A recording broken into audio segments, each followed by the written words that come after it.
ان عدت الشهور عند الله 12 شهرا في کتاب اللہ، کہ بلا شبہ مہینوں کی گنتی اللہ رب العزت کے نزدیک 12 ہے۔ یہی 12 مہینے ہیں جن کو اللہ نے اپنی کتاب قرآن مجید فرمان مجید میں بیان فرمایا۔ شمسی مہینے بھی 12 ہیں، قمری مہینے بھی 12 ہیں۔ شمسی مہینوں کے اعتبار سے پہلا مہینہ جنوری اور آخری مہینہ یعنی 12واں مہینہ دسمبر۔ قمری اعتبار سے جس کے ساتھ اسلامی کیلنڈر منسلک ہے، اس کے بھی 12 مہینے ہیں، جن میں پہلا مہینہ محرم الحرام کا اور آخری مہینہ ذوالحجۃ الحرام۔ اسلامی کیلنڈر کو ہجری کیلنڈر بھی کہا جاتا ہے، اور اسلامی کیلنڈر کی یعنی ہجری کیلنڈر کی ابتدا کچھ مورخین فرماتے ہیں کہ نبی کریم صلی اللہ علیہ وسلم کے دور مبارک سے ہی ہوئی، اور کچھ علماء کرام فرماتے ہیں کہ اس کا اجرا خلیفہ راشد خلیفہ دوئم حضرت سیدنا عمر بن خطاب فاروق اعظم رضی اللہ تعالیٰ عنہ نے کہا۔ تو بہرحال ہجری کیلنڈر یہ اسلامی کیلنڈر ہے۔ آج ہم عیسوی کیلنڈر کو بڑی اہمیت دیتے ہیں اور اپنا حساب کتاب، اپنے لین دین، اپنے معاملات اور اپنی تقریبات کی جو ڈیٹ ہے، تاریخ ہے، وہ عیسوی کیلنڈر سے ہم طے کرتے ہیں، اور جو کچھ بھی لکھتے ہیں دفتری معاملات میں وغیرہ وغیرہ وہ سب عیسوی کیلنڈر سے چلتا ہے۔ ایک مسلمان کو چاہیے کہ وہ عیسوی کیلنڈر کے ساتھ ساتھ اسلامی کیلنڈر کو زیادہ اہمیت دے۔ ٹھیک ہے، اگر معاملات چلانے میں، لکھ پڑھ کے معاملات میں، دفتری معاملات میں اور تقریبات کے منعقد کرنے کی تاریخ کے حوالے سے جہاں عیسوی کیلنڈر کا انتخاب کیا جاتا ہے اس تاریخ کو لکھا جاتا ہے، وہیں پر اسلامی تاریخ بھی لکھی جانی چاہیے، وہیں پر اس کا اہتمام بھی ہونا چاہیے۔ کیا عیسوی کیلنڈر نبی کریم صلی اللہ علیہ وسلم کے دور میں نہیں تھا؟ صحابہ کرام کے دور میں نہیں تھا؟ یقیناً تھا، مگر انہوں نے اسلامی کیلنڈر جو ہجری کیلنڈر ہے اس کا اجرا کیوں فرمایا؟ حضرت سیدنا عمر بن خطاب فاروق اعظم رضی اللہ تعالیٰ عنہ کے اندر اسلامی غیرت و حمیت کا عالم یہ تھا کہ آپ ہر چیز میں اسلام اور شریعت کے حوالے سے امتیاز اور فرق رکھا کرتے تھے، تاکہ اسلام کا غلبہ ہو، اسلام کا بول بالا ہو، اور اسلام کا جو پلہ ہے وہ بھاری رہے، اور مسلمانوں کی شان و شوکت جو ہے وہ نرالی اور انوکھی رہے۔ حضرت سیدنا فاروق اعظم رضی اللہ تعالیٰ عنہ کی غیرت و حمیت کا اندازہ آپ اس سے لگائیں کہ اللہ رب العزت قرآن مجید فرقان حمید میں ارشاد فرماتا ہے اشداء علی الکفار۔ یہ حضرت عمر فاروق اعظم رضی اللہ تعالیٰ عنہ کی صفت پاک ہے کہ اللہ نے فرمایا اشداء علی الکفار، کہ کافروں پر سخت ترین اور بھاری بھرکم میرے نبی کا جو غلام ہے اس کا نام فاروق اعظم ہے۔ حضرت گرامی آقا علیہ الصلوۃ والسلام نے بھی چاروں یاروں کا بھی اور اس کے علاوہ دیگر صحابہ کا بھی امتیازی وصف بیان کرتے ہوئے فرمایا، جیسا کہ اس آیت پاک میں رحماء بینہم وغیرہ وغیرہ اس کے اندر جو صفات بیان کی گئی صحابہ کی، آقا علیہ الصلوۃ والسلام نے اسی طرح کی صفات اپنے صحابہ کی بیان فرمائی۔ حضور نے فرمایا کہ کائنات میں میرے غلاموں میں سب سے زیادہ جس کے دل کے اندر مہربانی، نرمی، شفقت، پیار اور محبت کا مادہ ہے وہ ابو بکر صدیق، اور فرمایا جس کی طبیعت کے اندر سختی ہے فرمایا وہ عمر فاروق ہے، جس کی طبیعت میں شرم و حیا ہے فرمایا وہ حضرت عثمان ذو النورین ہے، جس کی طبیعت میں شجاعت اور بہادری والا وصف زیادہ نمایاں ہے حضور نے فرمایا وہ حضرت علی المرتضیٰ۔ اور اللہ رب العزت جل وجلہ الکریم نے قرآن پاک میں بھی اسی طرح فرمایا والذین معه اشداء علی الکفار رحماء بینہم تراہم رکعا سجدا یبتغون فضلا من اللہ ورضوانا. پہلے 4 صحابہ کے وصف بیان کرنے کے بعد بالترتیب والذین معه صدیق اکبر، اشداء علی الکفار فاروق اعظم، رحماء بینہم حضرت عثمان ذو النورین، تراہم رکعا سجدا حضرت مولا علی، یبتغون فضلا من اللہ ورضوانا سارے میرے نبی کے صحابہ. اللہ رب العزت نے یبتغون فضلا من اللہ ورضوانا میں نبی پاک کے تمام صحابہ کا تذکرہ فرما کر امت کو ایک حسین پیغام دیا. کسی صحابی کو لالچی مت سمجھنا، کسی صحابی کو دنیا کا بندہ مت سمجھنا، کسی صحابی کے بارے غلط اندیا اور نظریہ مت رکھنا، کسی میرے نبی کے غلام کے بارے میں یہ سوچ مت رکھنا کہ وہ دنیا کے طلبگار تھے، وہ دنیا سے محبت کرنے والے تھے یا ان کے اندر لالچ کا پہلو نمایاں تھا. نہیں، فرمایا یبتغون فضلا من اللہ ورضوانا، میرے نبی کے سیارے صحابہ خدا کی رضا کے طرف گئے. سبحان اللہ، سبحان اللہ. اور وہ ہر نبی خدا کی رضا چاہتے تھے. حضرات گرامی، حضرت سیدنا فاروق اعظم رضی اللہ تعالیٰ عنہ کی غیرت و حمیت اسلامی اعتبار سے جو تھی وہ ایک نمایاں تھی. یہی وجہ ہے کہ حضرت فاروق اعظم رضی اللہ تعالیٰ عنہ نے اسلامی تاریخ اور اسلامی سن کا اجرا کروایا، اور یہ بھی آپ کی دینی غیرت کا منہ بول کا ثبوت ہے. آپ نے فرمایا کہ ہم عیسائی کیلنڈر کو کیوں اختیار کریں؟ کسی نے تاریخ کا اور اپنے سن کا اجرا کیا بادشاہ کی پیدائش سے، کسی نے کسی بڑے واقعہ اور حادثہ کے رونما ہونے سے، کسی نے بڑی ہستی اور شخصیت کی وفات سے. یعنی اقوام عالم میں تاریخ کا سلسلہ جو تھا وہ مختلف طور پر ہر کسی کا اپنا اپنا طریقہ تھا. کوئی اپنے بادشاہ کی پیدائش سے سلسلہ چلاتا ہے تاریخ کا، کوئی اپنے بادشاہ کی وفات سے، کوئی کسی بڑے واقعہ اور حادثہ سے، کوئی کس تاریخ سے، کوئی کس تاریخ سے. حضرت سیدنا عمر فاروق اعظم رضی اللہ تعالیٰ عنہ نے صحابہ کو بلایا، فرمایا بتاؤ ہم ایک اسلامی سن کا اجرا کرنا چاہتے ہیں، اب اسلامی سن کا اجرا کیسے کریں؟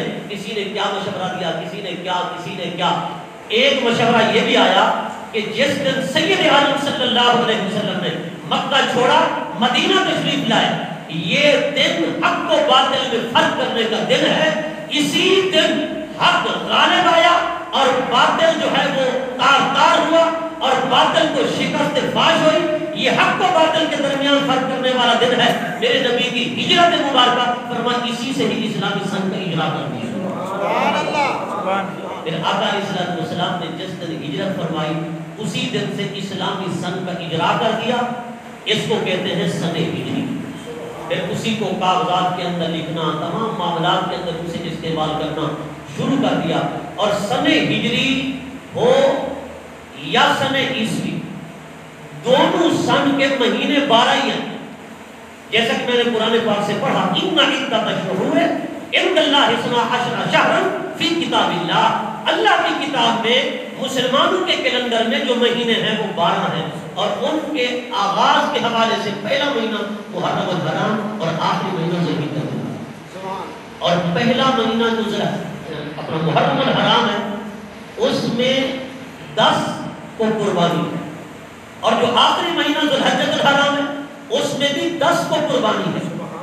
اور جو 10 کو قربانی ذی الحجہ میں ہو رہی ہے وہ سید عالم صلی اللہ علیہ وسلم کے جد امجد حضرت اسماعیل علیہ السلام کی ہو رہی ہے. اور جو 10 محرم کو قربانی ہو رہی ہے وہ سرکار کائنات علیہ الصلوۃ والتسلیمات کے لخت جگر نور نظر نواز رسول حضرت امام حسین رضی اللہ عنہ کی ہو رہی ہے. سبحان اللہ. اور اسلامی کیلنڈر کا اجرا حضور کی ہجرت پاک سے کرنا یہ اس حوالے سے بھی بہت خوبی کا حامل ہے کہ پہلے مہینے کی قربانی بھی حضور کے خاندان سے وابستہ ہے اور آخری مہینے کی قربانی بھی حضور کے خاندان سے وابستہ ہے. پہلے مہینے کی قربانی حضور کی آل سے وابستہ ہے اور آخری مہینے کی قربانی حضور کے آبا و اجداد سے وابستہ ہے. اللہ رب العزت نے اسلامی سن کو کتنے خوبیاں عطا فرمائی. 4 مہینے اس میں حرمت والے ہیں، محرم الحرام، رجب المرجب، ذو الحجۃ الحرام اور ذوالقعدۃ الحرام. یہ 4 مہینے حرمت والے. زمانہ جاہلیت کے اندر بھی ان مہینوں کا احترام کیا جاتا ہے.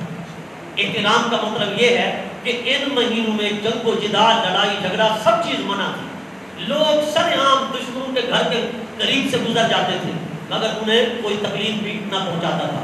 زمانہ جاہلیت میں جیسے ان مہینوں کی حرمت تھی زمانہ اسلام میں بھی وہی حرمت برقرار تھی, لیکن وہ حکم منسوخ ہو گیا جو پہلے تھا. بھئی ان مہینوں میں جنگ کرنا حرام ہے, ایسا نہیں ہے.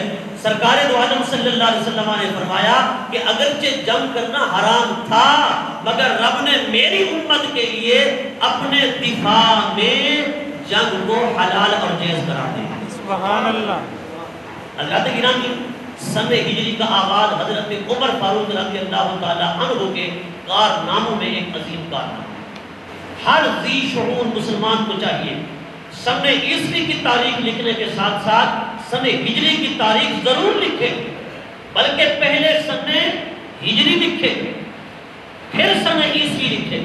مثال کے طور پر آج اگر کوئی بندہ اپنے کاغذ میں ڈیٹ ڈالنا چاہتا ہے, کسی بھی دفتری معاملات ہیں, کوئی تاریخی بات لکھنا چاہتا ہے تو اسے یوں لکھے یکم محرم الحرام, کہ آج یکم محرم الحرام, یکم محرم الحرام 1442 ہجری بمطابق, آگے جو بھی اگست کی تاریخ ہے ڈیٹ ہے وہ ڈال کر 2020 یہ ڈال, یعنی پہلے سن ہجری کو لکھے پھر سن عیسوی کو لکھے.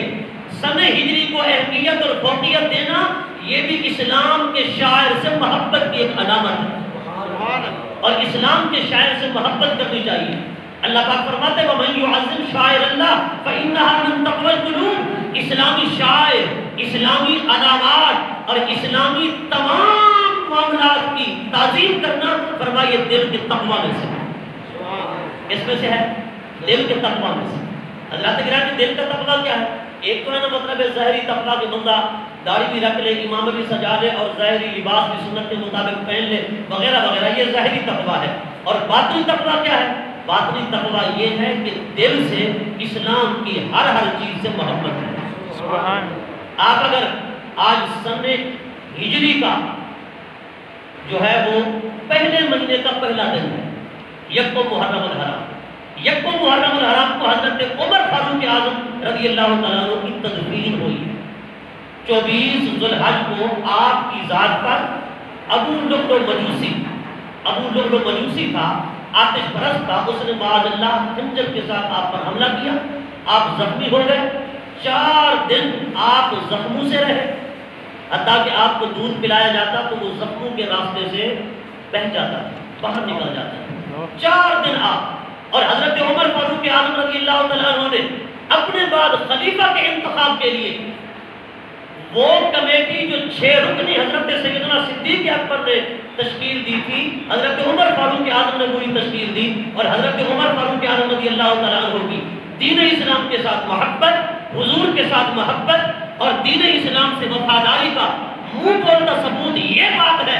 آپ نے فرمایا یہ 6 رکنی کمیٹی ہے, فرمایا ان میں سے جس کو چاہو خلیفہ بناؤ میرے بعد, جن میں حضرت عثمان ذو النورین کا نام بھی تھا, حضرت عبد الرحمن بن عوف کا نام بھی تھا, اور بھی کئی نام تھے, مگر آپ نے واضح فرما دیا میرا بیٹا عبداللہ بن عمر بہت بڑا محدث بھی ہے, مجتہد بھی ہے, پرانا صحابی بھی ہے اور صحیح فقیہ بھی ہے, میرے نائب بننے کی صلاحیت بھی رکھتا ہے, پر اس کو شورا میں رکھ تو لینا, اس کو خلیفہ منتخب نہ کرنا. سبحان اللہ. بولو ذرا محبت. آج لوگ بک بک کرتے ہیں صحابہ پر, آج لوگ بک بک کرتے ہیں خلفائے راشدین پر, آج کہتے ہیں ہم 3 خلیفوں کو کچھ نہیں مانتے. وہ ایک بدبختو, تمہیں تو نبی کے دین کی وفاداری کرنے کی بوئی نہیں ہے. حضرت صدیق اکبر ہوں, حضرت عمر فاروق ہوں, حضرت عثمان ذو النورین ہوں, ان کی وفاداری تو ازہر من الشمس ہے, ابین من الامس ہے, کہ اپنے تو اپنے رہے, غیر بھی اقرار کرتے تھے کہ یہ تینوں حضرات حضور کی ذات اور حضور کے دین سے کتنا وفادار تھے اور کتنی محبت کرتے تھے. ایک انگریز کہتا ہے کہ اسلام کو ایک عمر ملا کہ آدھی دنیا میں اسلام ہے, اگر اسلام کو دوسرا عمر مل جاتا, فرمایا یہ ایسا جرأت مند اور بہادر ہے تو شاید تک اسلام کا بول بالا ہو جاتا. سبحان اللہ. انگریز مورخ لکھ رہا ہے, میں نے کہا غیروں نے بھی اقرار کیا, اور حضرت جبرائیل آئے جب سیدنا عمر فاروق اعظم اسلام لائے, کا دس تبشار اہل السما, اللہ رب العزت فرماتا ہے محمود آپ کو مبارک ہو، عمر نے کلمہ پڑھا ہے، آسمان والے خوشیاں منا رہے ہیں، سبحان اللہ، آسمان والے جشن منا رہے ہیں۔ اور حضور نے فرمایا تھا جس دن عمر اس دنیا سے رخصت ہوگا اس دن عمر کی وفات پر زمین بھی روئے گی، آسمان بھی روئے گا، زمین والے بھی روئیں گے، آسمان والے بھی روئیں گے۔ اللہ اکبر، یہ ہے حضرت عمر فاروق اعظم رضی اللہ تعالیٰ عنہ۔ وہ ایک شخص تھا نا جس کو معاذ اللہ خلفائے ثلاثہ سے بڑی چڑ تھی کہ تین خلفاء جو نبی پاک کے پہلے گزرے ہیں ان سے بڑی چڑ تھی، اس مناسبت سے تین کے عدد سے بھی بڑی چڑ تھی۔ اس نے ایک شادی کی اور شادی جس خاتون سے کی وہ خاتون صحیح العقیدہ تھی، اچھا عقیدہ رکھتی تھی۔ ایک مرتبہ اس نے کھانا پکایا تو 3 روٹیاں اس کے سامنے رکھی، اس نے کہا کتنی روٹیاں ہیں؟ اس نے کہا 3 روٹیاں۔ کہا 3 روٹیاں ہیں؟ تو اس نے ایسے روٹیوں کو پکڑ کر پھینک دیا، روٹیوں کو پکڑ کر پھینک دیا، کیونکہ خلفاء ثلاثہ 3 خلفاء کے مناسبت سے 3 کے عدد کے ساتھ بھی اس کو عداوت تھی اور چڑ تھی، 3 روٹیاں اٹھا کر پھینک دی۔ تو اس خاتون بنی سیانی کی سمجھدار تھی، اس نے کہا تجھے 3 کے عدد سے کیوں چڑ ہے؟ تیرا باپ جو تھا نا اس کے اور 2 بھائی تھے، وہ بھی 3 بھائی، تم بھی 3 بھائی، اور فلاں تمہارے رشتہ داروں میں فلاں 3، تمہاری بہنیں 3، فلاں 3۔ اگر 3 کا عدد تجھے منحوس لگتا ہے پھر تو تیرا سارا خاندان ہی منحوس ہے، پھر تو تیرا سارا خاندان ہی منحوس ہے۔ حضرت گرامی حضرت عمر فاروق اعظم رضی اللہ تعالیٰ عنہ کے کارنامے، خدا کی قسم آج فاروق اعظم رضی اللہ تعالیٰ عنہ کو دشمن بھی خراج تحسین پیش کر رہے ہیں اور خراج عقیدت پیش کر رہے ہیں۔ 4 دن آپ زخموں سے رہے اور 5ویں دن آپ کا انتقال ہوا، جامع شہادت نوش فرمایا، یکم محرم الحرام کو آپ کی تدفین ہوئی۔ حضرت عمر فاروق اعظم رضی اللہ تعالیٰ عنہ کی آپ کی غیرت کا عالم یہ تھا کہ جب کلمہ پڑھا مشرف پر اسلام کو حضور کی بارگاہ میں عرض کی آقا کیا ہم حق پر نہیں ہیں؟ حضور نے فرمایا ہم حق پر ہیں۔ حضرت عمر نے عرض کی یا رسول اللہ یہ جو ہیں لاکھوں منات کی پوجا کرنے والے یہ سرعام پوجا کر رہے ہیں اور ہم ایک خدا کو ماننے والے، ایک خدا کی عبادت کرنے والے دار ارقم میں بیٹھ کر چھپ کر عبادت کریں، یا رسول اللہ آؤ ہم بھی کھلے عام عبادت کرتے ہیں، دیکھتے ہیں کون لڑتا ہے۔ سبحان اللہ، سبحان اللہ۔ حضرت عمر کی دینی غیرت کا اندازہ کریں۔ آج ذات کے لیے، اپنی ذات کے لیے لوگ پتہ نہیں کتنی غیرت کرتے ہیں، لڑنے مرنے پر اتر آتے ہیں اپنی ذات کی خاطر، مگر دین کی بات ہو تو بڑے نرم ہو جاتے ہیں، بڑے شفیق، بڑے مہربان ہو جاتے ہیں۔ میں اور بڑے سیانوں اور سمجھداروں سے کہنا چاہتا ہوں کہ اپنی ذات کے لیے تمہیں بڑی غیرت آتی ہے مگر دین کے لیے نہیں آتی۔ حضرت عمر فاروق اعظم رضی اللہ تعالیٰ عنہ نے فرمایا یا رسول اللہ حسبک اللہ وانا، آپ چلیے نا۔ حضور نے فرمایا عمر ابھی رہنے دیں، وقت آ جائے گا انشاءاللہ سینے کعبہ میں نماز پڑھیں گے، خانہ کعبہ میں جائیں گے۔ حضرت عمر نے کہا حسبک اللہ وانا، یا رسول اللہ میں بھی اور آپ کا اللہ بھی آپ کو کافی ہے۔ سبحان اللہ، میں بھی آپ کو کافی ہوں، آپ کا اللہ بھی آپ کو کافی ہے، آئیے چلتے ہیں۔ حضرت عمر فاروق اعظم جب لے کر مسلمانوں کو آقا علیہ السلام کی قیادت میں سینے کعبہ میں پہنچے، آقا علیہ السلام نے جب اسلام کا جاہ و جلال دیکھا، اسلام کا غلبہ دیکھا، سرکار کا چہرہ خوشی سے چمک اٹھا اور آقا علیہ السلام نے فرمایا فسمانی یوم اذن الفاروق۔ حضرت عمر فاروق حضور نے مجھے فرمایا کہ اے عمر آج کے بعد تو عمر نہیں، آج کے بعد الفاروق ہے۔ سبحان اللہ، سبحان اللہ۔ اور تورات، انجیل، زبور کے اندر لکھا ہوا تھا ایک شخص جس کے نام میں 3 حرف ہیں اور وہ نام عمر ہے، یہ شخص ہی آئے گا جو بیت المقدس کو فتح کرے۔ سبحان اللہ۔ اور حضرت عمر فاروق اعظم بیت المقدس کو فتح کرنے کے لیے جائیں، بیت المقدس کو فتح کرنے کے لیے تو غلاموں کو بھیجا، دوسرے صحابہ کو بھیجا، جی اپنے دوسرے دوستوں کو بھیجا۔ یہودیوں نے کہا چابی ہم تمہیں نہیں دیں گے، چابی لینے کے لیے عمر کو آنا پڑے گا۔ حضرت عمر دارالخلافہ، دارالحکومہ مدینہ الرسول میں بیٹھے تھے، آپ یہیں سے چلے، مگر آپ لاؤ لشکر لے کر نہیں گئے۔ آج تو عوام کے ٹیکس کے پیسے پر نا، آج تو مفت کے پیسے پر جہازوں کو بھر کر جایا جاتا ہے اور دورے کیے جاتے ہیں۔ میں کہتا ہوں ان کو چاہیے کہ فاروق اعظم کے دور خلافت سے عبرت لیں اور اسے مشعل راہ بنائیں۔ فاروق اعظم بیت المقدس کا قبضہ چھڑا لانے کے بعد، اس کی فتح کرنے کے بعد جب چابی لینے کے لیے جا رہے ہیں تو آپ لو لشکر لے کر نہیں جا رہے، اکیلا حضرت عمر ہے، یہ آپ کے ساتھ آ رہا ہے۔ سبحان اللہ۔ جب باری آئی نا آپ کے غلام کے سوار ہونے کی، آپ نے پکا غلام سوار ہو، غلام نے کہا حضور بیت المقدس قریب ہے، ابھی ہم داخل ہو جائیں گے، آپ سوار ہوں تاکہ میں جانور کی اور سواری کی لگام پکڑوں۔ حضرت عمر نے فرمایا کہ عمر وہ ہے عدل و انصاف جس کی پہچان ہے، سبحان اللہ۔ عدل و انصاف جس کی پہچان ہے، فرمایا وہ باری تیری ہے سواری پر سوار ہونے کی۔ اب عمر باغ پکڑے گا اور غلام کو سواری کے اوپر بٹھائے گا۔ سبحان اللہ۔ کائنات والو اور یہود و نصارہ کے دل دادا او نوجوانوں، آج انگریز اسے ہیرو بنا کر پیش کرتا ہے، تم اسی کا راہ الاپتے ہو، اسی کی تصویر پڑھتے ہو۔ دکھاؤ مغرب، عیسائیت، یہودیت، ہندو مت، بدھ مت اور سکھ، کسی بھی مذہب کے اندر کوئی عمر جیسا جمع نظر آتا ہے؟ بولو ذرا محبت سے سبحان اللہ۔ اگر سبحان اللہ بول کر بھی خراج تحسین پیش نہیں کرو گے تو پھر کیسے کرو؟ سبحان اللہ۔ چلانا میرا بھی ضرور ہے۔ سبحان اللہ۔ حضرت عمر فاروق اعظم رضی اللہ تعالیٰ عنہ خود باغ پکڑتے ہیں اور اس غلام کو سواری پر بٹھاتے ہیں اور بیت المقدس میں داخل ہوتے ہیں۔ دیکھنے والے حق کے حیران رہ جاتے ہیں۔